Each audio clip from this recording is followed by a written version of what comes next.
2026년 1월 니콜라스 마두로가 브루클린 독방에 수감됐습니다.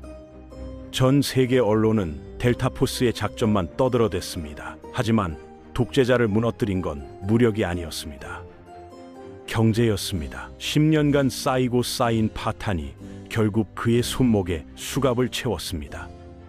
오늘 다룰 내용은 평화시대 현대사 최악의 경제 붕괴입니다. 세계 최대 산유국이 어떻게 국민을 굶겼을까요? 커피 한 잔 가격이 어떻게 300만 달러가 됐을까요? 이 이야기를 왜 봐야 할까요? 단순한 정치 스캔들이 아니기 때문입니다. 이건 경제가 어떻게 무기가 되는지 보여주는 교과서입니다. 돈을 함부로 찍으면 어떻게 되는지, 한 산업에만 의존하면 왜 위험한지, 부패가 어떻게 나라를 무너뜨리는지 실제 사례로 배울 수 있습니다. 더 중요한 건 이런 일이 어디서든 일어날 수 있다는 겁니다. 베네수엘라는 남의 나라 얘기가 아닙니다. 경제 원칙을 무시하면 어떤 나라든 똑같은 길을 걸을 수 있죠.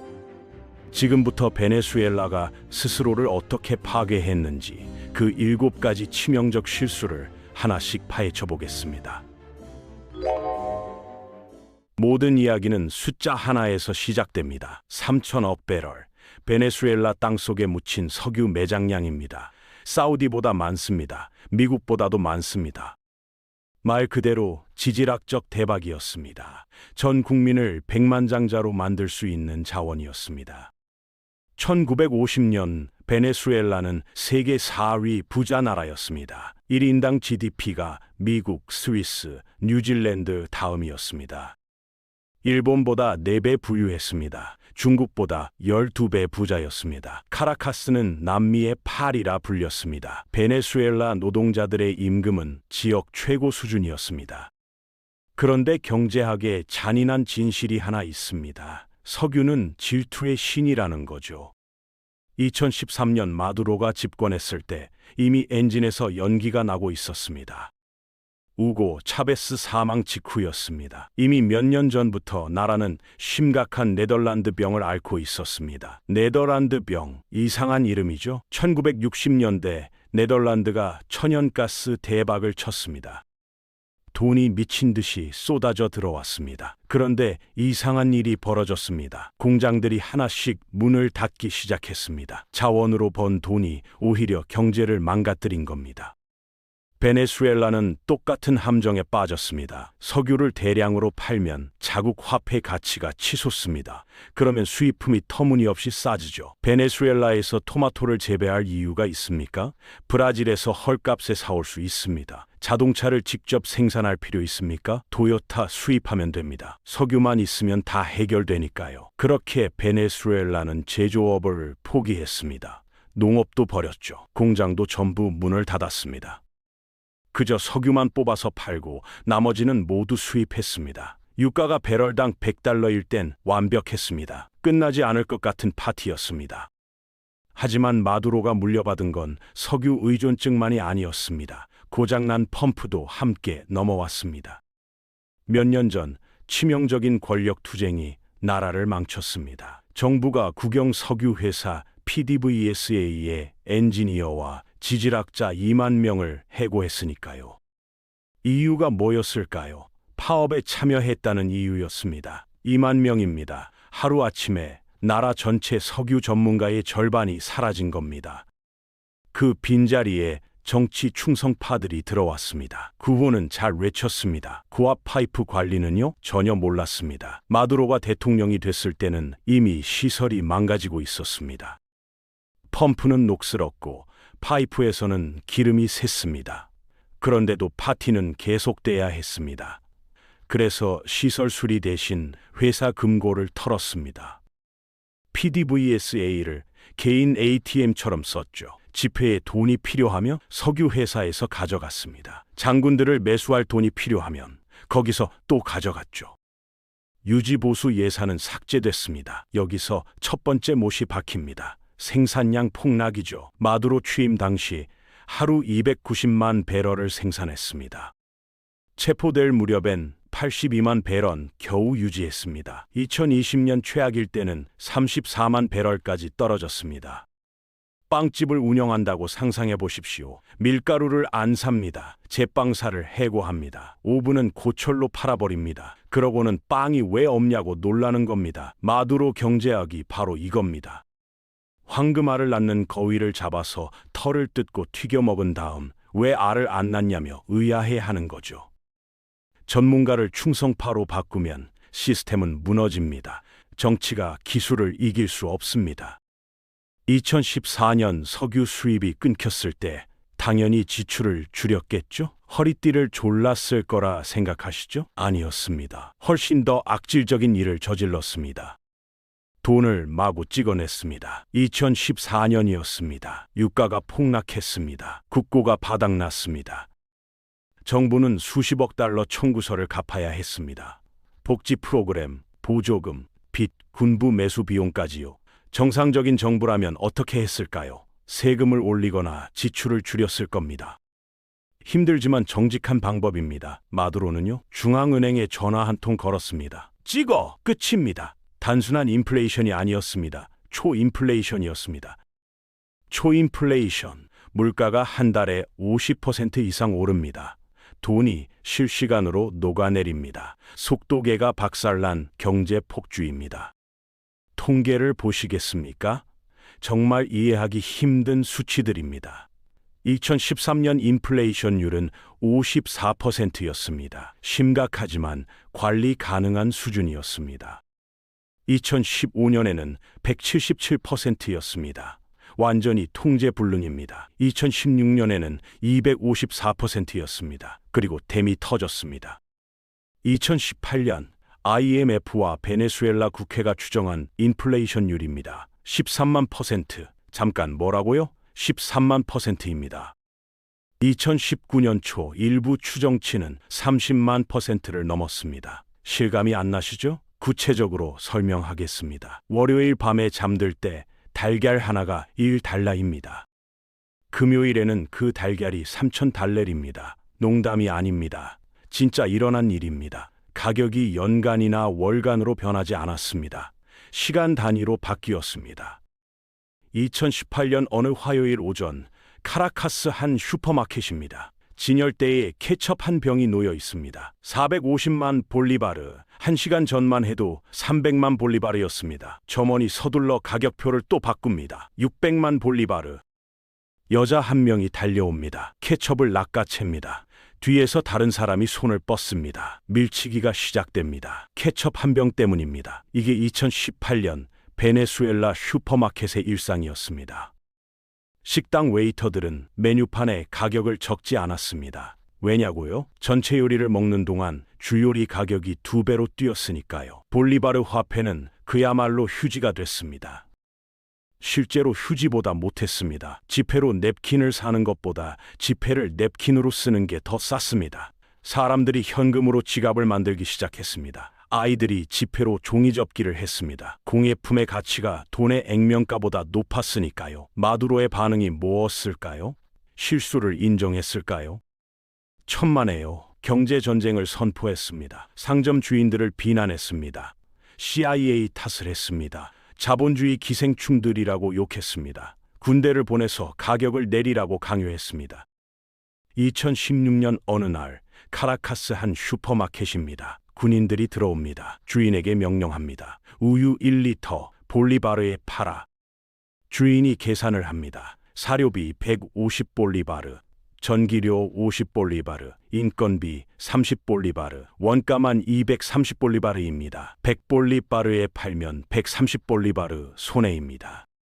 선택지가 뭡니까? 만들면 만들수록 손해입니다. 그래서 생산을 중단합니다. 우유뿐입니까? 빵, 고기, 설탕, 비누, 휴지까지 같은 일이 반복됐습니다. 슈퍼마켓 진열대가 텅 비었습니다. 정부는 묻습니다. 왜 물건이 없냐? 답은 간단합니다. 만들면 손해니까 안 만드는 겁니다.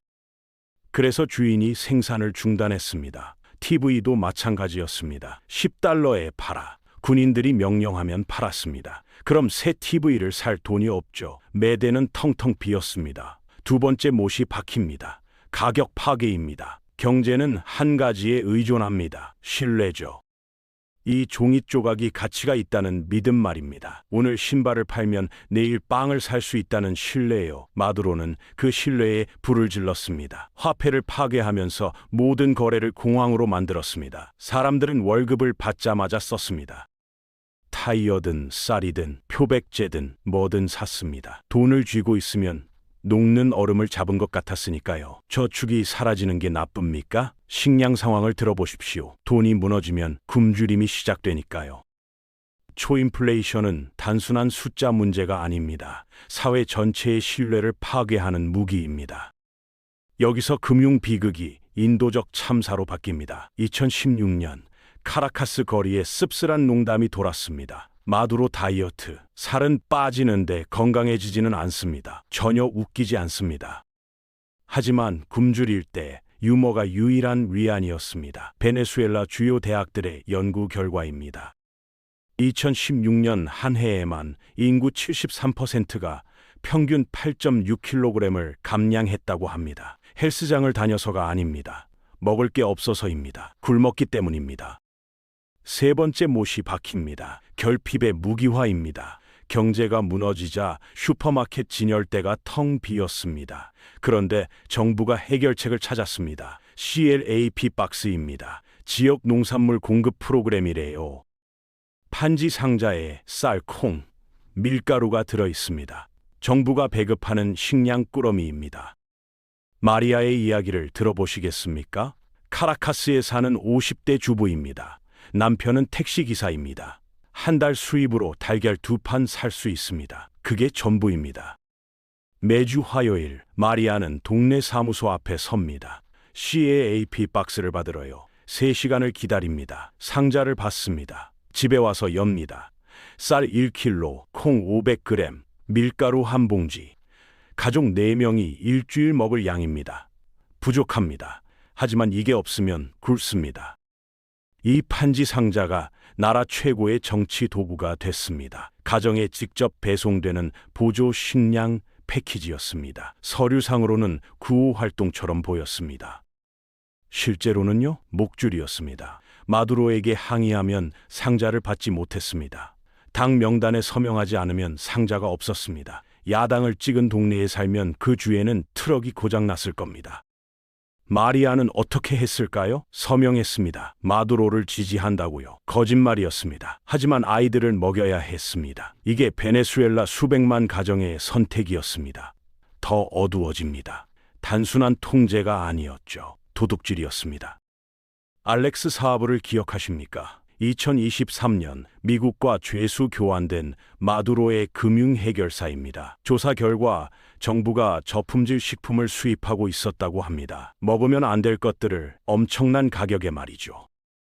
멕시코에서 영양가 없는 분유를 사서 베네수엘라 정부에 수백만 달러를 청구하고 차액을 챙겼습니다. 아이들이 영양실조로 학교에서 쓰러지는데 정권 내부는 그 굶주림으로 부자가 됐습니다. 기아를 비즈니스로 만든 겁니다. 얼마나 냉소적이어야 가능할까요? 농장을 파괴해서 식량을 재배하지 못하게 합니다. 화폐를 파괴해서 식량을 사지 못하게 하죠. 그러고는 말합니다. 걱정하지 마세요. 무릎을 꿇으면 먹여드릴게요. 이 경제 범죄가 야당도 하지 못한 일을 해냈습니다. 노동자 계급의 정신을 꺾었습니다. 배가 고프면 혁명을 일으킬 수 없으니까요. 기아를 통제 수단으로 만들면 존엄성이 아니라 생존만 남습니다. 정치가 아니라 노예제입니다. 사람들이 선택했습니다. 투표용지로 안 되면 발로 투표하겠답니다. 네 번째 못이 박힙니다. 인재 유출입니다. 2018년 7월 어느 새벽 카라카스 공항입니다. 카를로스 로드리게스가 가방 2개를 끌고 있습니다. 석유 엔지니어였습니다. PDVSA에서 15년 일했습니다. 월급 6달러입니다. 페루에서 택시 운전하면 하루 20달러 벌 수 있습니다. 아내 소피아는 초등학교 교사였습니다. 딸 이사벨라는 7살입니다. 가방에 뭐가 들었을까요? 옷 몇 벌, 가족 사진, 이사벨라 인형 하나. 그게 전부입니다. 집은 팔 수 없었습니다. 누가 삽니까? 돈은 휴지인데. 출국장에서 카를로스가 마지막으로 뒤돌아봅니다. 부모님이 손을 흔듭니다. 70대입니다. 함께 갈 수 없습니다. 다시 볼 수 있을까요? 아무도 모릅니다. 이사벨라가 울기 시작합니다. 할머니, 할아버지. 카를로스 같은 사람이 2014년 이후 770만 명입니다. 770만 명입니다. 이 숫자가 무엇을 의미합니까? 나라 경제 규모의 33%를 만들던 생산 인구가 증발한 겁니다. 전체 인구의 24%입니다. 실감이 나도록 설명하겠습니다. 텍사스 주민 전체가 떠났다고 상상해 보십시오. 스위스 국민 전체가 이사를 갔습니다. 대한민국으로 치면 1200만 명이 나라를 버린 겁니다. 서반구 역사상 최대 난민 위기입니다. 어떤 시기에는 시리아보다 컸습니다. 시리아와 달리 침략도 없었죠. 폭탄도 떨어지지 않았습니다. 폭탄은 경제 정책이었습니다. 누가 떠났습니까? 모두입니다. 특히 나라를 운영하려면 꼭 필요한 사람들이었습니다. 의사, 엔지니어, 교사, 석유 기술자들이죠. 2019년 카라카스 병원을 상상해 보십시오. 전력망 고장으로 정전이 됩니다. 나중에 다시 얘기하겠지만요. 예비 발전기는 부품을 도난당해서 작동하지 않습니다. 외과에는 없습니다. 마이애미에서 설거지를 하고 있으니까요. 베네수엘라 외과의 월급이 6달러로 떨어졌기 때문이죠. 장기적으로 마두로를 무너뜨린 숨은 비용입니다. 돈만 잃은 게 아닙니다. 돈을 고칠 두뇌를 잃었죠. 석유 시추기가 고장났을 때 고칠 줄 아는 사람들은 휴스턴에 있었습니다. 전력망이 무너졌을 때 전기 엔지니어들은 마드리드에 있었습니다. 유령들과 노인들이 나라를 통치하게 된 겁니다. 절망이 성경적 규모가 됐습니다. 수십만 명이 걸었죠. 지구상에서 가장 위험한 정글 중 하나인 다리엔 갭을 걸어서 건넜습니다. 미국 국경에 도착하려고요. 이 대탈출이 두 가지 효과를 냈습니다. 처음에는 압력이 줄었습니다. 먹여야 할 입이 줄었으니까요. 하지만 결국 국제 무대에서 정권을 망신시켰습니다. 사회주의 천국이라고 아무리 외쳐도요. 인구의 4분의 1이 천국보다 정글에서의 위험을 택하면 결론이 난 거잖습니까? 경제가 몰아낸 게 아닙니다. 추방한 거죠. 흩어진 수백만의 목소리가 이제 최대 반대 세력이 됐습니다. 20달러씩 송금해서 가족을 살리면서 동시에 세계의 개입을 간청하는 사람들이었습니다. 송금, 해외로 나간 사람이 고국 가족에게 보내는 돈입니다. 이것이 베네수엘라 경제를 겨우 지탱하는 생명줄이 됐습니다. 인재가 떠나면 나라는 회복 불능입니다. 경제를 고칠 사람들이 사라지니까요. 사람들이 떠난 게 끝입니까? 가장 큰 충격을 놓치셨습니다. 불이 꺼진 순간 말입니다. 말 그대로입니다. 2019년 3월 7일 오후 5시 카라카스 대학병원 수술실입니다. 외과의 호세 곤잘레스가 맹장 수술을 하고 있습니다. 메스를 잡고 막 절개하려는 순간 딸깍 암흑입니다. 수술등이 꺼졌습니다. 모니터가 꺼졌습니다. 인공호흡기가 멈췄습니다. 예비 발전기가 있지 않냐고요? 3년 전에 고장났습니다. 부품을 살 돈이 없었습니다. 곤잘레스 박사는 손전등으로 수술을 마쳤습니다. 환자는 살았습니다. 운이 좋았습니다. 같은 시각 20층 엘리베이터에 사람들이 갇혔습니다. 지하철은 깊은 터널 속에서 멈췄습니다. 신생아실 인큐베이터가 꺼졌습니다. 투석 중이던 환자들의 기계가 멈췄습니다. 1시간이 아닙니다. 하루도 아닙니다. 거의 일주일입니다. 베네수엘라 전체가 암흑천지가 됐습니다. 대정전이었습니다. 세계 최대 수력 발전소 중 하나인 구리댐이 고장났습니다. 나라 전력의 78%를 공급하는 곳입니다. 왜 고장났을까요? 마두로의 설명을 들어보시겠습니까? 외계인의 전자기 무기랍니다. 아니면 미국의 사이버 공격이고요. 놀랍게도 저격까지 언급했습니다. 댐을 저격했답니다. 미국과 마르코 루비오 상원의원이 조직한 사이버 공격이래요. 워싱턴에서 노트북으로 댐을 해킹했대요. 하지만 엔지니어들, 남은 몇 명은 진실을 알았습니다. 과실이었죠. 해고된 석유 노동자 2만 명 기억하시죠? 전력망도 똑같았습니다. 변전소 주변 풀 안 깎아서 불이 났습니다. 터빈을 교체하지 않았습니다. 시스템을 포기할 때까지 방치했습니다. 5번째 못이 박힙니다. 인프라 종말입니다. 전기만이 아니었습니다. 전력이 끊기자 물 펌프가 멈췄습니다. 열대 국가입니다. 32도인데 에어컨이 없습니다. 선풍기도 없습니다. 수도꼭지에서 물도 나오지 않습니다. 사람들이 구리강에서 물을 퍼 올렸다고 합니다. 하수구 물이나 다름없는 강이었죠. 화장실을 내리거나 빨래를 하려고요. 진짜 공포는 병원이었습니다. 신생아 인큐베이터가 꺼졌습니다. 투석기가 멈췄습니다. 신장 환자들입니다. 기계가 혈액을 걸러줘야 삽니다. 전기가 끊기면 독소가 몸에 쌓입니다. 사망합니다. 카라카스 병원 투석실 3월 8일 오전입니다. 환자 12명이 침대에 누워 있습니다. 기계가 멈춘 지 14시간째입니다. 간호사들이 수동으로 펌프를 돌립니다. 2명을 살렸습니다. 나머지는요? 의사들 말로는 환자들이 그저 기계에 전력이 없어서 사망했다고 합니다. 정확한 사망자 수는 모릅니다. 정부가 숫자를 숨겼으니까요. 경제가 숫자가 아니게 된 순간입니다. 생명 위협이 된 겁니다. 전기와 물은 사치품이 아닙니다. 문명의 최소 조건입니다. 이게 없으면 사람이 사망합니다. 국가가 문명의 기본인 전기와 물조차 제공하지 못했습니다. 그런데도요, 할리우드 작가도 놀랄 반전으로 정권은 살 길을 찾았습니다. 볼리바르가 붕괴했다는 걸 깨달았습니다. 권력을 유지하려면 가장 싫어하는 것을 받아들여야 했습니다. 2020년 어느 토요일 저녁, 카라카스 라스 메르세데스 구역입니다. 보다곤이라는 반짝이는 슈퍼마켓 앞입니다. 발레 파킹에 람보르기니가 섭니다. 안에서는 누텔라, 플레이스테이 5, 프랑스 샴페인을 팝니다. 가격표는 전부 달러입니다. 달러로만 계산합니다. 2 블록 떨어진 곳, 한 할머니가 쓰레기통을 뒤집습니다.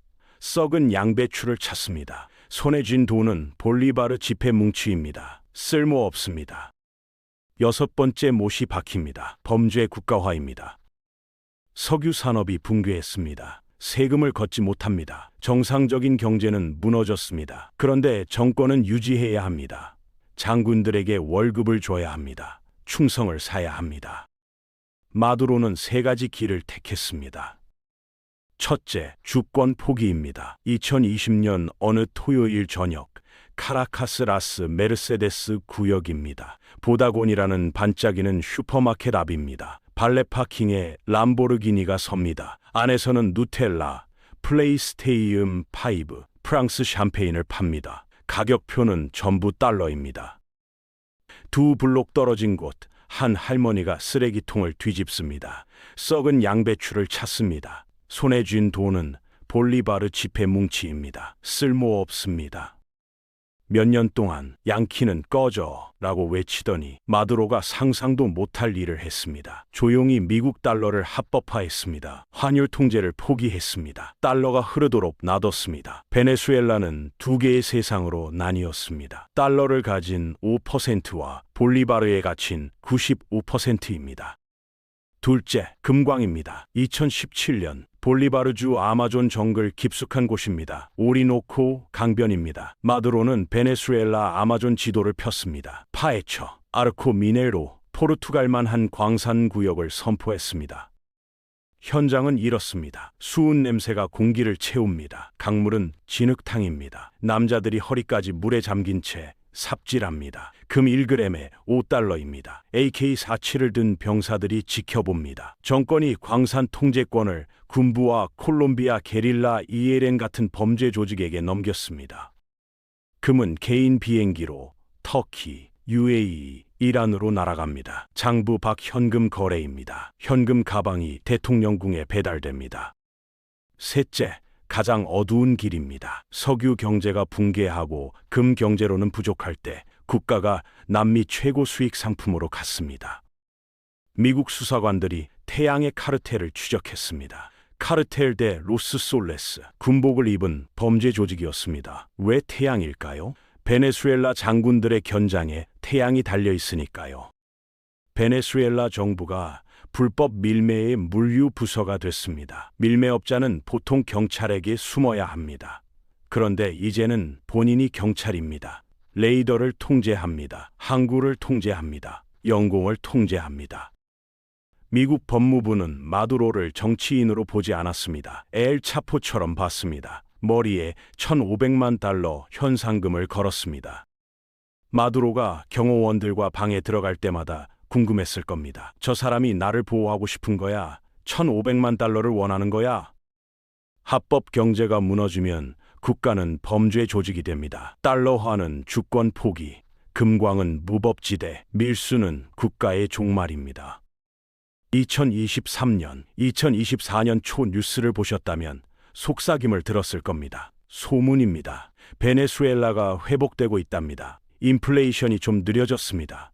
석유도 좀 더 나왔습니다. 미국이 제재를 일부 풀었기 때문입니다. 쉐브론 라이선스입니다. 협상이 있었습니다. 바베이도스 협정입니다. 간단했습니다. 2024년 7월 자유선거를 하면 세계가 석유를 팔 수 있게 해준답니다. 경제가 숨을 쉴 수 있었습니다.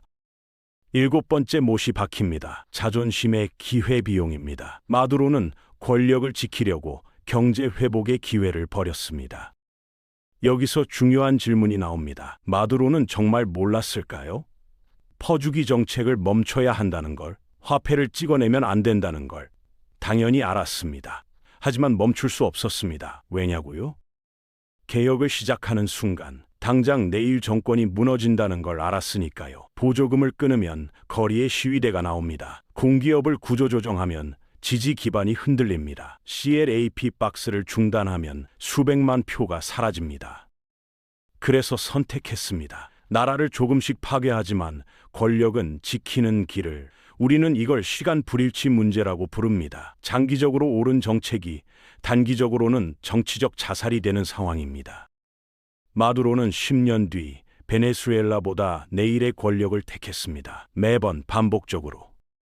2024년 7월 28일이었습니다. 경제를 살릴 수 있었던 날이죠. 야당 후보 에드문도 곤살레스가 여론조사에서 압도했습니다. 72대 28, 분할이 많았으니까요. 출구조사가 변화를 외쳤습니다. 마두로에게 선택지가 있었습니다. A. 패배를 인정하고 사면을 협상하고 수백만 달러를 챙겨 터키 해변에서 은퇴하고 나라를 회복시키기. B. 투표를 훔치고 판을 뒤집고 경제를 영원한 고립에 빠뜨리기. B를 선택했습니다. 자기가 이겼다고 주장했습니다. 투표 집계를 보여주지 않았습니다. 시위자들을 체포했습니다. 경제 생명줄이 잘렸습니다. 미국이 말했습니다. 협상 취소, 제재가 복귀했습니다. 외국 투자자들이 짐을 싸서 떠났습니다. 진짜 결론이 서명된 순간입니다.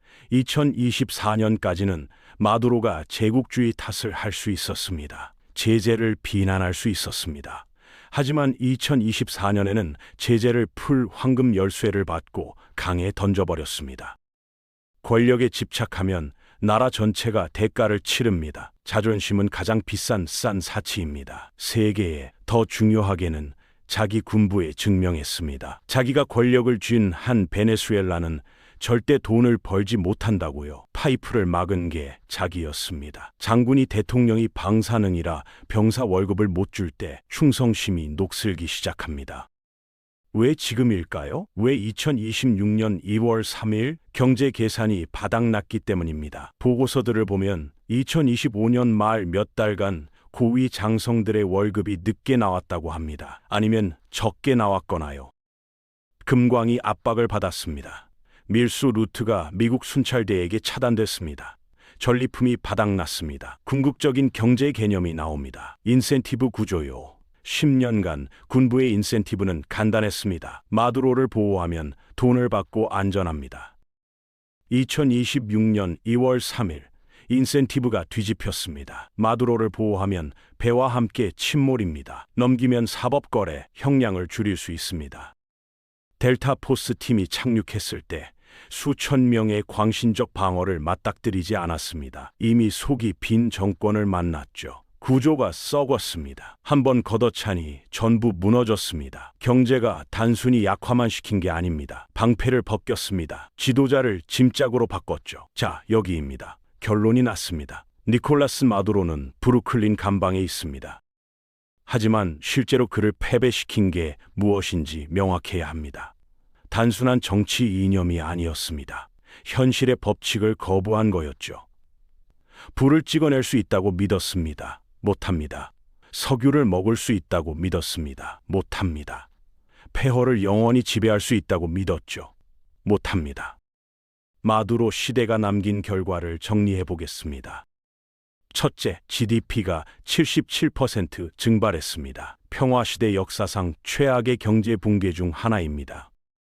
둘째, 빈곤율입니다. 정점에서 인구의 88% 이상이 빈곤 속에 살았습니다. 셋째, 이주입니다.